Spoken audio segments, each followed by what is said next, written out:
आज हम लोग डिस्कस करने वाले हैं ब्लंट ट्रॉमा के बारे में। तो ब्लंट ट्रॉमा क्या होता है कि आई में जो ट्रॉमा हो जाता है अगर ब्लंट ऑब्जेक्ट की वजह से, तो उसे ब्लंट ऑब्जेक्ट के कारण जो इंजरी होता है तो उसे हम लोग ब्लंट ट्रॉमा कहते हैं। तो कॉमन कॉजेज़ इसके हैं जैसे फिस्ट इंजरी, किसी ने मुक्का मार दिया, cricket ball injury, cricket ball से लग गया आँख पे, या रोड ट्रैफिक एक्सीडेंट। अब हम लोग देखेंगे कि क्या क्या कंडीशंस हो जाते हैं जब भी इंजरी होता है, ब्लंट ट्रॉमा होता है। तो एक है रैकून्स आई, रैकून्स आई या पैंडा आई भी कहते हैं। तो ये होता है ड्यू टू पेरी ऑर्बिटल एक इकाईमोसिस। इसमें होता है कि ब्लैकिश डिस्कलरेशन हो जाता है ऑर्बिट के अगल बगल। तो जैसे पैंडा या रैकून की जो आंखें दिखती हैं नीचे काली काली टाइप, वैसे बड़े बड़े ब्लैक डार्क सर्कल्स बन जाते हैं, वैसे दिखने लगेंगे उसमें। सब कंजक्टिवल हैमरेज।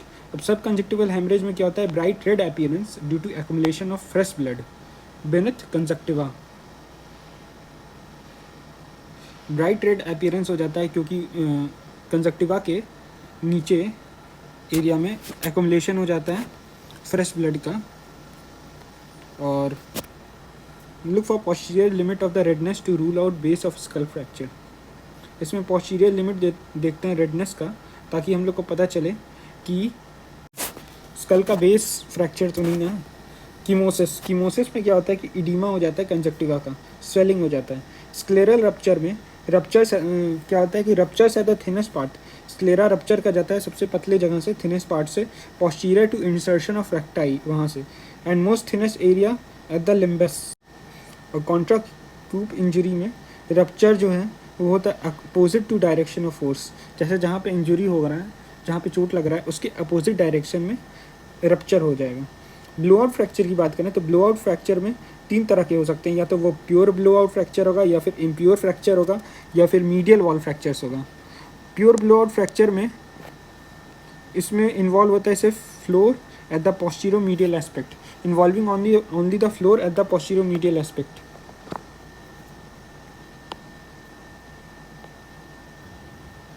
इम्प्योर फ्रैक्चर में involves the rim of orbit, इसमें रिम ऑर्बिट का रिम का इन्वॉल्वमेंट होता है। और मीडियल वॉल फ्रैक्चर में air from ethmoidal sinus leak into orbit, और फिर और इम्फाइसीमा होगा जब भी ऑर्बिट का पाल्पेशन करेंगे।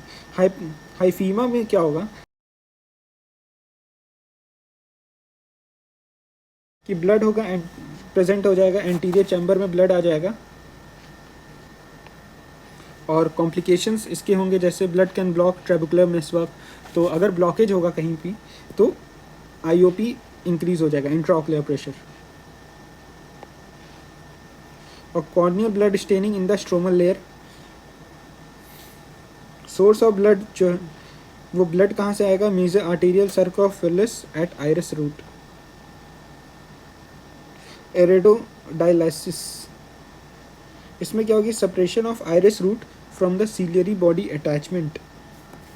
इसमें आइरिस रूट का ही सेपरेशन हो जाएगा सीलियरी बॉडी से, सीलियरी बॉडी के अटैचमेंट से। तो आइरिस रूट जो है थिनेस्ट पार्ट होता है आइरिस का, तो वहाँ से सेपरेशन हो जाएगा, तो पिपल डी शेपेड हो जाएगा उसमें। ट्रोमेटिक मिड्रियासिस में देखें हम लोग तो ड्यू टू स्पिंक्टर टीयर्स,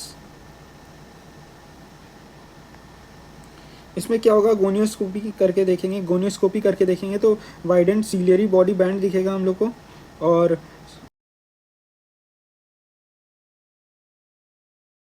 इसमें एंगल रिसेशन देखा जाता है। एंगल रिसेशन में क्या होगा, separation between circular and longitudinal ciliary muscle, longitudinal और सर्कुलर सीलियरी मसल का सेपरेशन हो जाए, can result in angle recession glaucoma और secondary open glaucoma. Vossius ring, Vossius ring में हम लोग देखें तो इसमें होगा ब्लंट ट्रॉमा, ब्लंट ट्रॉमा के कारण से सडन इंक्रीज हो जाएगा इंट्राऑक्युलर प्रेशर, और इंट्राऑक्युलर प्रेशर के इंक्रीज होने की वजह से स्पैज़म हो जाएगा स्पिंक्टेरिक मसल्स का। और फिर मायोटिक पिपिल है तो वो miotic pupil hits out lens capsule, फिर iris leaves behind imprint of melanin pigments, और फिर वोशियस रिंग बन जाएगा।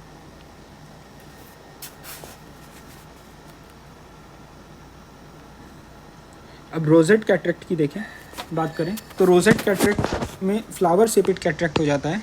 और पोस्टीरियर सब स्कैपुलर कैटरेक्ट होगा। सबलक्सेशन ऑफ लेंस, अब सबलक्सेशन ऑफ लेंस में क्या होगा, ये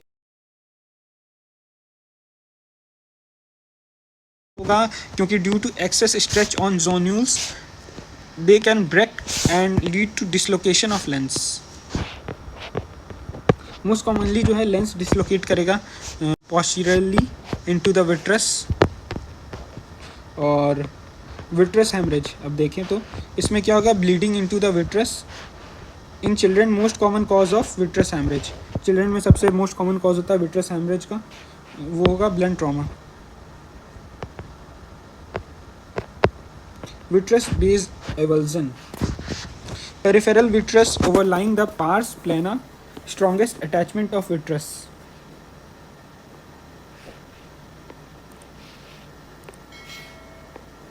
बर्लिन्स एडिमा की बात करें तो बर्लिन्स एडिमा में होता है कि increase IOP due to trauma, IOP बढ़ जाएगा, इंट्राओकुलर प्रेशर बढ़ जाएगा ट्रॉमा के कारण, तो गैंग्लियन सेल एपोप्टोसिस होगा, फिर साइटोटॉक्सिक एडिमा होगा, और फिर रेटिना जो है पेल हो जाएगा, मिल्की वाइट रेटिना हो जाएगा, और फिर एट फोवियोला चेरी रेड स्पॉट, फोवियोला में चेरी रेड स्पॉट देखने को मिलेगा। कोमोटियो रेटिनी, इसमें क्या होगा, Berlin's oedema plus cherry red spot. और टाइप ऑफ कॉन्ट्राकूप इंजरी, ये एक कॉन्ट्राकूप इंजरी का टाइप है।